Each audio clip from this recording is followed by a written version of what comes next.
Hello, everyone. I'm JT Wistersill. I'm Jack Wistersill. I'm Tom Wistersill. And we're excited to welcome you to another edition of From the Couch.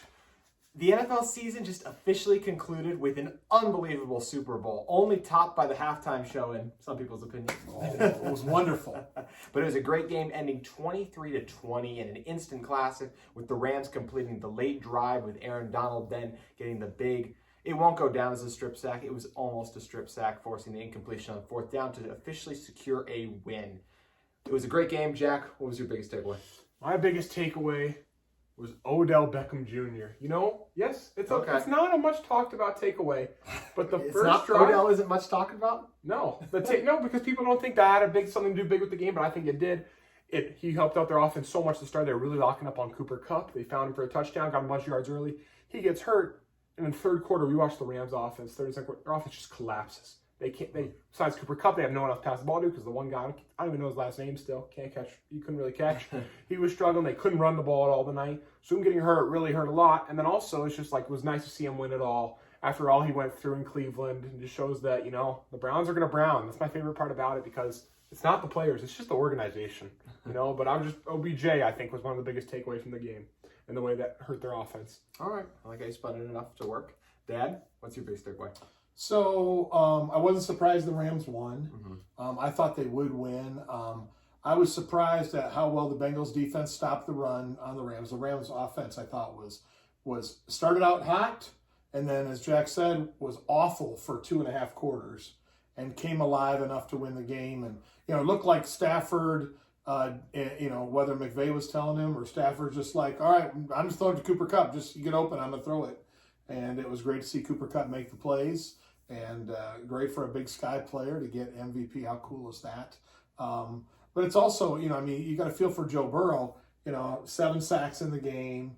Most sacks, tied for the most sacks, I think, in a Super Bowl. By the 2015 Broncos. And most sacks ever in a playoff, I think he had. So, it's really hard for him to do what he did under that type of pressure. I'll give him a lot of credit. But like I said, wasn't surprised by it. It was cool. It was a cool way for the game to end because it was close and it was fun and it was exciting. So another Super Bowl that was enjoyable to watch. Commercials were good. So there we go. What do you think, JT? Yeah, it was a fun one. And I'll talk a little bit more about what you touched on there with that, how much pressure Burrow was under throughout the game, because I thought the Rams' defensive line really dominated, especially in that second half.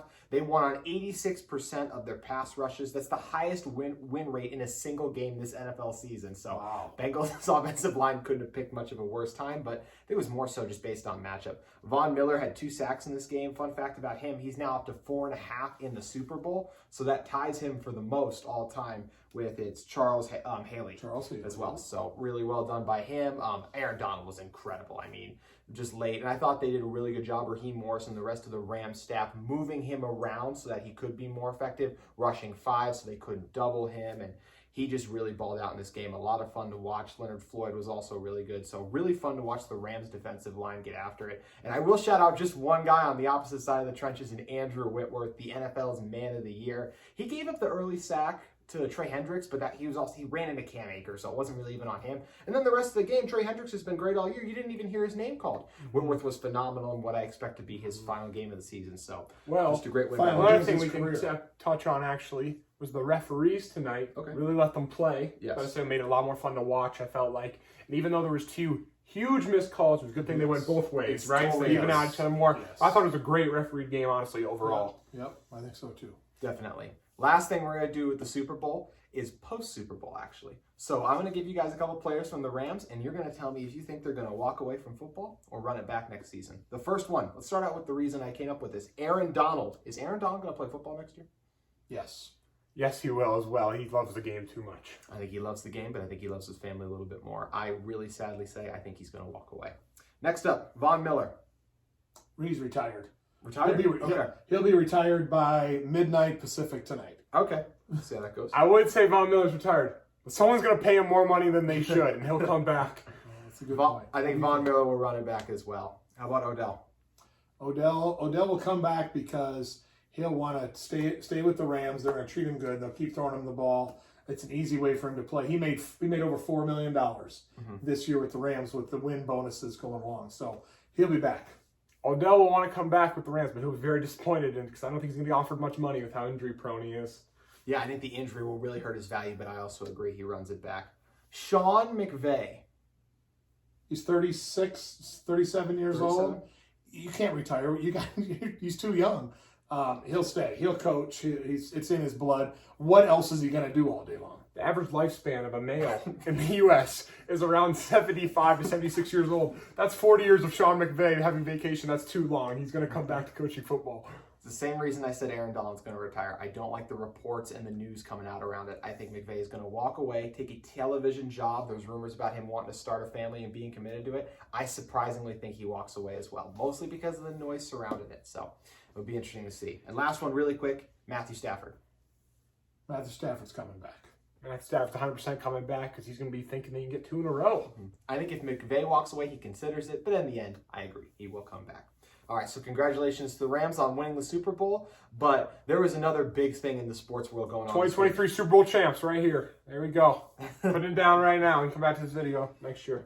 Something's got to change at quarterback position for me. Well, we're going to have a new quarterback. I don't know who. Somebody's going to play quarterback. Gotta hope so. But the other big sports news of the week was the NBA trade deadline, and it arguably was the best trade deadline we've ever seen. It was awesome to see all the moves going around. None bigger than James Harden for the Ben Simmons swap. The Sixers got Paul Millsap and James Harden, while the Nets received Andre Drummond, Seth Curry, 2 first-round picks, and Ben Simmons. It's a really fun one. And Jack, I'm going to start with you.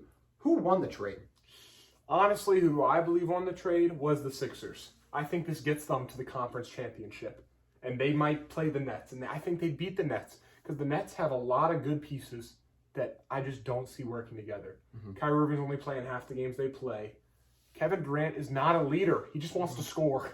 He wants to play basketball. He doesn't like doing all the extra stuff. Not good. And oh my gosh, we don't even know what's coming back with Ben Simmons. When the Sixers are getting a guy who we've seen carry teams far in the playoffs with who may be the most talented player in the NBA right now, Joel Embiid. Yes. Combine that two, it could be the best duo, second best duo of all time. Shout out to Kobe and Shaq. Come on. Wow. Catch myself right there. But it could be if they get that figured out. But so I expect them to go a long way. I expect the Sixers to be really good.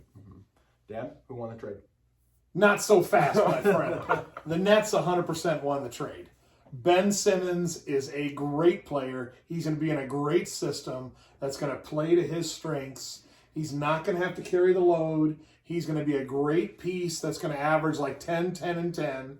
And I think he's just going to be unleashed. He's fresh. He's ready. I think Nash is going to do a great job with him. And I think the Nets won the trade. I think it's an awesome trade for them. We'll get to more about why when we get to the other part of this. But I think it's a wonderful trade. I never know what to expect with James Harden. I think that at times he is one of the elite players in the league, and other times he is a cancer on a team. And we'll wait and see the way he plays out there. I think you're just rolling the dice with him and his attitude and problems and how he plays at times. So we'll see. What do you think? Are you still trying to salvage that Ben Simmons draft stock he had all those Ben years Simmons, ago? yes.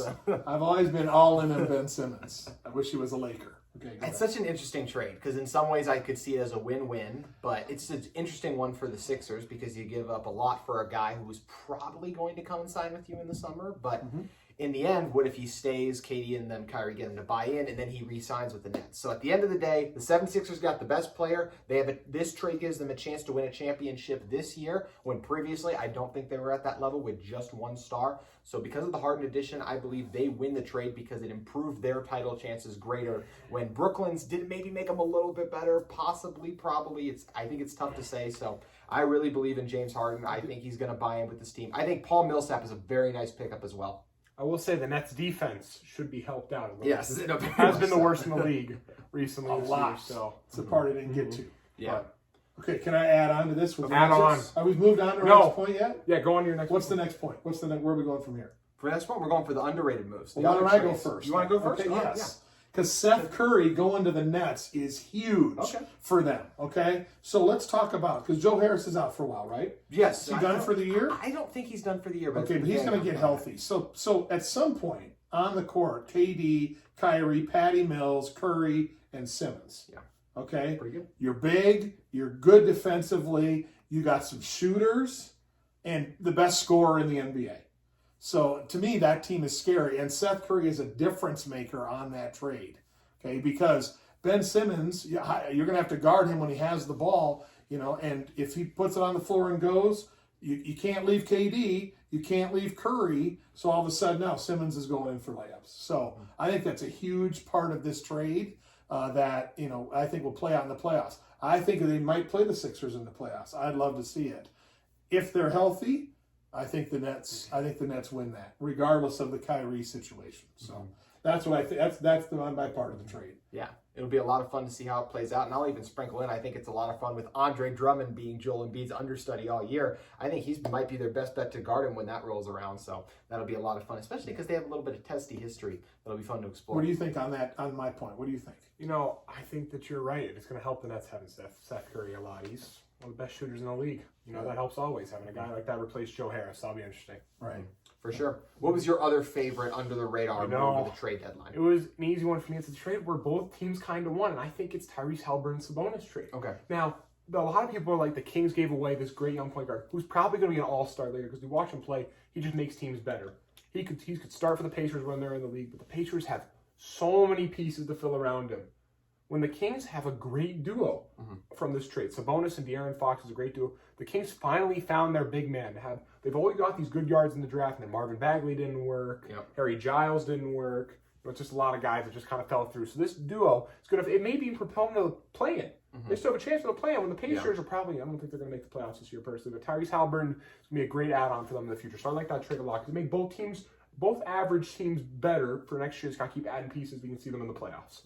So if you're Sacramento, why do you think you move on from a 21-year-old he's 4 years younger than Sabonis, who wants to be there, showed the promise, and not only that, it wasn't just straight up. You move on from a guy in Buddy Hield, who I think is one of the top 75 players in the NBA currently still. Yeah, maybe, so do you think they moved on from They moved on because one reason, what a lot of people disagree, they think De'Aaron Fox is better than Tyrese Haliburton, and they think he'll always be better. And that's the reason they did it, number one. And number two, Buddy Hield didn't want to be there. He literally said openly, I want to be a Laker. It's been for like years. He wanted to be a Laker so bad. So I'm saying he just wanted to go anywhere but Sacramento. He's one of those kids that didn't want to live there, so it's just, that's not a big move on for them. I think they'll be okay. And it's not going to be a good franchise probably anyways. It's in Sacramento, you know what I mean? But Yeah. I went for one more under the radar that I want to get to in a second, but I'll just say this. Isn't it kind of weird to you guys that the Mavs just gave up on Kristaps Porzingis for basically nothing? Spencer Dinwiddie. Basically nothing. Yes, that was weird. As weird as this team not doing anything at the trade deadline, but that's another whole show. Yes. Anyway, yes, I agree. The Porzingis thing was kind of weird. Yeah. So for my under the radar move, I went with the Celtics getting Derrick White for Romeo Langford, Josh Richardson, and a first-round pick this year. Richardson seems like a buyout candidate for me. The Spurs team's kind of stuck. They'd rather play their younger guards, Devin Vassell, Lonnie Walker, even Primo, their young guard too. I don't think it makes a lot of sense for him to stay. So it's basically Langford and a first for me. And that first is going to be later anyways because I think the Celtics are going to have a good year and end up in the late 20s. So, and I really like Derrick White. I think he's a guy who got held back a little bit next to DeJounte Murray. I don't think it was ever a perfect fit. I think they made it work, but never perfect. I mean, this is a guy who's played well in playoff series before. He had a 36-point game against the Nuggets just a few years ago, so we know he can get it done there. He had 5 assists sharing the workload with DeJounte Murray. I think if he gets to run the ship on his own, that assist number will increase. This is a Celtics team that needed a true point guard. I don't think Marcus Smart has ever been that, going back to his days at Oklahoma State. And he's averaging 14 points on the year, 5 assists. I think he'll stay right in there and fill a good point guard need for Boston, who is surging at the right time right now. Absolutely, the Celtics are coming on right now.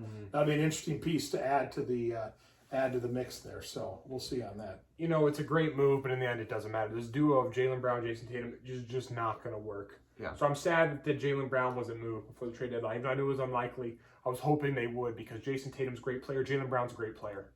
But they play too similar. Yeah. I think to play together. So the Celtics are going to be a good team, but they'll just never make it over the hump. Yeah. All right, let me ask you guys a question here. Yes. So the other trade that I was looking at, that I was reading up on, and I'm interested in your thoughts on it. You think about what happened with the Nets, and think about what happened with the Sixers. The Bucks getting Serge Ibaka.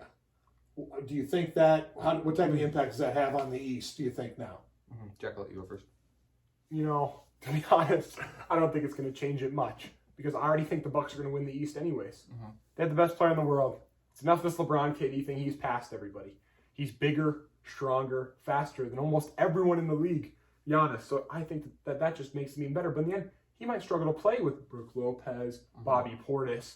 playing. They're so good that guys like Serge Ibaka, I wonder, will struggle to see the floor. But even if he does, it's another shooting big man. And the Bucks love that with Giannis driving the lane, guys come to help. So, I mean, it's a good ad for them for sure. What do you think? I think it is a really good move, and I think it actually will be significant because of the guys you might run into a Joel Embiid. And keeping an Andre Drummond off the boards is something that's difficult. And Portis can play small ball 5, but he's looked uncomfortable at it for large stretches. We saw the other day they got blown out by Phoenix, and DeAndre Ayton absolutely went off against the Bucks. Serge wasn't able to play because the trade was just made. So the reason his nickname is Ibaka, I think he will come in, add backup rim protection, especially insurance if Lopez gets hurt again. I really like the move. I think that's a really good under the radar one. That's going to come off and pay big dividends. That's called experience there. I'm searching the wire for the under the radar move. So yeah. Last thing, really quick, Dad. I'm going to start with you because you're wearing the hat. Lakers do nothing at the deadline. What do you think about that? very disappointing. Rob Pelinka, your job is to put the best team. It's not to make the stars happy. So I'm sorry, Rob. You got to make some trades. We got to get younger. We have to get more athletic. And yes, when our stars all play and are all healthy, we're pretty good. But we're not NBA championship good. Your job is to make us NBA championship good, and you're not doing it. There's my thought. You know what? I'm okay with it because they're all in again on this year. They don't care about the future. They honestly think that this lineup can win it all. Do I think this all lineup can win Do it you all? really think they think that? Yeah, I do think they can. They think that. I think they thought that. I don't know if they currently think LeBron. that. LeBron has said that. LeBron is good enough. Interrupter over here. LeBron is good enough to lead the Lakers to the championship again. They believe that, and I believe it. It's going to be near impossible for sure because this Suns team is dang good. But they're just trustworthy in this roster. Russell Westbrook thing is over, though. I mean, it's hard to find a trade for him because he looks so bad. So I understand why they didn't make any moves. It'd be nice to get a little more bench scores maybe, but we got Austin Reeves right now. He's playing out of his mind. So, I mean, I'm honestly fine with that. I think we'll be okay. I think the Lakers will be in the Western Conference Finals again with LeBron. Right now, we need to win enough games to get in the play-in. No, we're making the play-in. I think you're in the play-in. We're making the play-in. We're Play-in bound. Right now, we're like 7 games under 500. Yeah. Play-in bound. Awful. I think it's really disappointing. I would have just punted on Westbrook. I would have done Westbrook for John Wall straight up. Even do I think John Wall's the best? No, but I know Westbrook's not working. I at least don't know with John Wall. He's a better three-point shooter, so hopefully he can play a little bit better off ball. That's something I would have done. I'm even concerned because of what you touched on with not about making your star players happy. There were reports that LeBron and Anthony Davis wanted them to make changes and that the front office there were reports on both sides. Yes. Who knows what to believe? Yeah, always tough to tell. I'm very concerned for this Lakers team. At the end of the day, if I had to go one way or the other, I can't go against LeBron, of course, so I'd probably say yes, they'll make it back to the conference finals. I was encouraged with their game against the Warriors. I thought they bought it and looked good, but man, very disappointing, and they're once again going to be really depending on the buyout market to get it done. But alrighty, that's going to do it for another edition. We appreciate you guys joining us for From the Couch! From the Couch! That was the worst exit ever. Yes, it was. And we'll see you next time, and we'll try to exit better next time.